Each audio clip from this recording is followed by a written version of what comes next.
জন্য, মুক্তিকামী মানুষের জন্য, তার সত্যিকার মুক্তিকে নিশ্চিত করার জন্য ইসলামী ছাত্র শিবিরের নেতা কর্মীদেরকে সেরকম যোগ্যতা, সেরকম মেধা, সেরকম সাহসিকতা, সেরকম ত্যাগ এবং কোরবানির নিদর্শন নিয়ে, ত্যাগ এবং কোরবানির সিদ্ধান্ত নিয়ে এগিয়ে যাওয়ার চেষ্টা করতে হবে।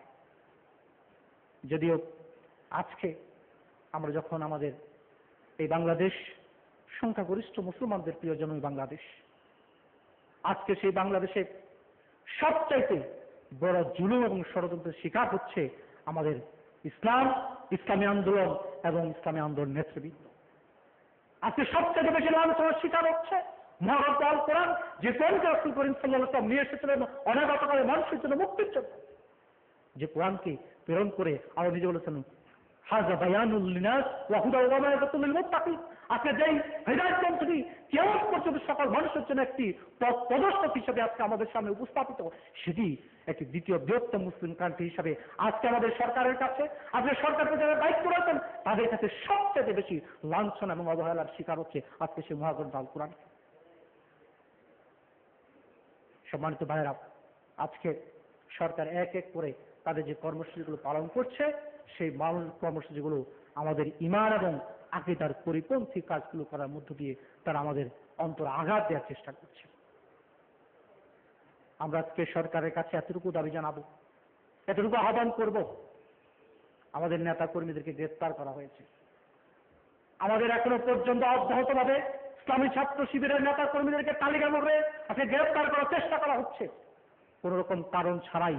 আজকে আমরা গতকালকে আমাদের ফিরোজপুর ইসলামী ছাত্র শিবিরের জেলা সেক্রেটারি তার বাড়িতে পুলিশ এবং ছাত্রগুলোর সন্ত্রাসী হামলা করে তার বাড়িতে আসবাবপত্র ভাঙচুর করেছে, সেখান থেকে তাদের টাকা অর্থগুলো লুট করে নিয়ে গেছে। আমরা মামলা করতে গেছি, আমাদের মামলাকে গ্রহণ করা হয়নি, বরং সেখানে ইসলামী ছাত্র শিবিরের নেতাদেরকে ফোন করে বলা হচ্ছে তাদেরকে টাকা পয়সা নিয়ে এসে সেটা আপোস করার জন্য।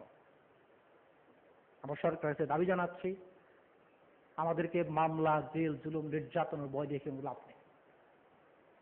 কোরবানের শিক্ষা ইসলামী ছাত্র শিবিরের প্রত্যেকটা নেতা কর্মীর স্তম্ভিত হচ্ছে। কোরবানের শিক্ষা ইসলামী ছাত্র শিবিরের সকল নেতা কর্মীকে আন্দোলিত করছে।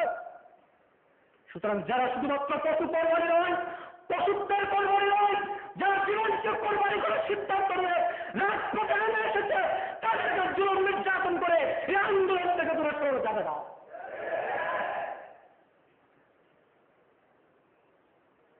আমাদের আফসোস লাগে, ইসলাম ছাত্র শিবির গঠনমূলক কর্মকাণ্ডের মধ্য দিয়ে তাদের সমস্ত কার্যক্রম পরিচালনার চেষ্টা করছে। আমাদের সর্বোচ্চ অভিভাবক, আমরা যে সকল নেতাকে আমাদের জীবনের থেকে বেশি ভালোবাসি, যাদের একটি নির্দেশের কারণে ইসলামী ছাত্র শিবিরের নেতা কর্মীরা জীবন দিতে সমস্ত দেনা, আমাদের সেই নেতা কর্মীদের গ্রেপ্তার করার পর ইসলামী ছাত্র শিবির কোনো অগণাবলী কোনো কর্মসূচি গ্রহণ করেনি, কোনো স্তরমূলক কর্মসূচি গ্রহণ করেনি। অথচ গতকালকে একটা পত্রিকার রিপোর্ট আমাদেরকে দারুণভাবে ভাবিয়ে তুলেছে। আমরা জানি না এই রিপোর্টটি কি পত্রিকার রিপোর্ট মিথ্যা, না যে গোয়েন্দা সংস্থা রিপোর্ট তৈরি করেছে তার রিপোর্টটি মিথ্যা। দুইটার যে সিদ্ধান্ত এবং পরিকল্পনা নিয়েছে,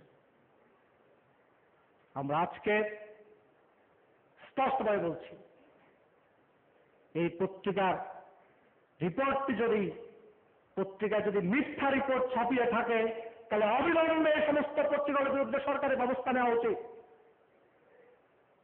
আর যদি পত্রিকার রিপোর্ট সত্য হয়ে থাকে, যে গোয়েন্দা সংস্থা রিপোর্ট প্রকাশ করছে, যে গোয়েন্দা সংস্থা রিপোর্ট তৈরি করেছে, আমরা সংস্থার বেতনের ব্যবস্থা করা হচ্ছে, সেই গোয়েন্দা তাদের দায়িত্ব পালন করছে না।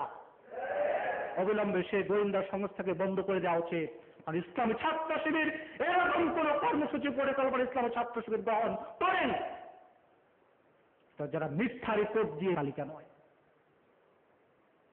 যদি আরো শত শত হাজার হাজার নেতা কর্মীর তালিকাভুক্ত করা হয়, তাদের গ্রেফতারের চিন্তা করা হয়, তাদের গ্রেফতার করা হয়, আমরা স্পষ্টভাবে বলে দিচ্ছি, ইসলামী ছাত্র শিবিরের একজন কর্মীও যদি জীবিত থাকে, তাহলে সারা বাংলাদেশকে একত্রিত করার জন্য একজন নেতাই কর্মী যথেষ্ট, ইনশাআল্লাহ।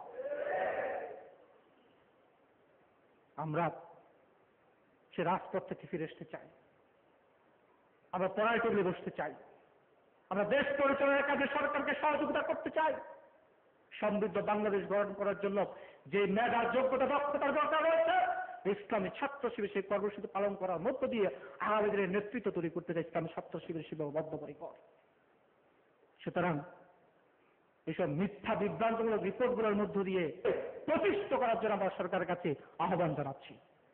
যদি তাই না হয়, আমরা গত কাজে রিপোর্ট দেখলাম যে বিগত 22 মাসে 29 জন ছাত্রলীগের নেতা কর্মীকে বহিষ্কার করা হয়েছে।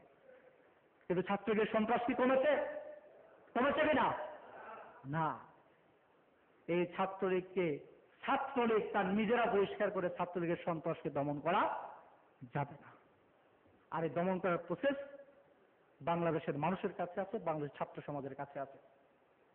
সুতরাং বাংলাদেশের ছাত্র সমাজের ছাত্রলীগের বিরুদ্ধে ঐক্যবদ্ধ হওয়ার পূর্বে তাদের বিরুদ্ধে প্রতিরোধ গড়ে তোলার আগে এই ছাত্রলীগের সন্ত্রাসী কর্মকাণ্ডকে বন্ধ করার মধ্য দিয়ে আমাদের শিক্ষা প্রতিষ্ঠানে পরিবেশ ফিরে আসার জন্য আহ্বান জানাচ্ছি।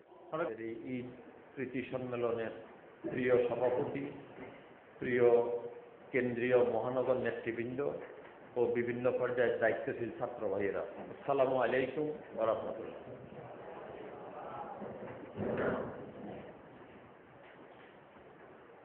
আল্লাহ লাখো শুকরিয়া, দেশের অগণতান্ত্রিক এবং স্বৈরাচারী পরিবেশ সত্ত্বেও ইসলামী ছাত্র শিবির তাদের প্রোগ্রাম আস্তে আস্তে বাস্তবায়ন করছে, আজকের এই সমাবেশ করতে পারছে। এই জন্য আমি আল্লাহ তাআলার শুকরিয়া জ্ঞাপন করি, আলহামদুলিল্লাহ। প্রিয় ভাইয়েরা আমার, ঈদ প্রীতি সম্মেলনের অর্থ হল ঈদের পরে সবাই একত্রিত হয় খুশির জন্য। ইসলামের যে কাজগুলা আনন্দের, খুশির, এটাও শুধু আনন্দ নয়, এর সাথে একটা দায়িত্ব জড়িত। ঈদ উল ফিতর প্রতিবেশীদের সাথে ঈদ ভাগাভাগি করা, তাদের সুখ দুঃখে অংশীদার হওয়া এবং তাদের খোঁজ খবর করার সাথে সাথে 1 মাস পর্যন্ত যে আল্লাহর জন্য ত্যাগ এবং কোরবানি স্বীকার করেছে, রোজা রেখেছে, তার সমাপ্তি ঘটে ওই ঈদের মধ্য দিয়ে। সেটা শুধু নিজেদের আনন্দ নয়, প্রতিবেশীদেরও খোঁজ খবর জড়িত।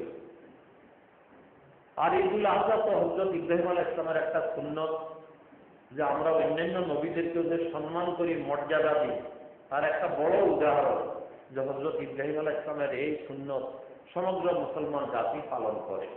তা আমরা যারা কোরবানি করেছি, সেই কোরবানির মধ্যে শুধু পশু কোরবানি নয়, সেদিন আমরা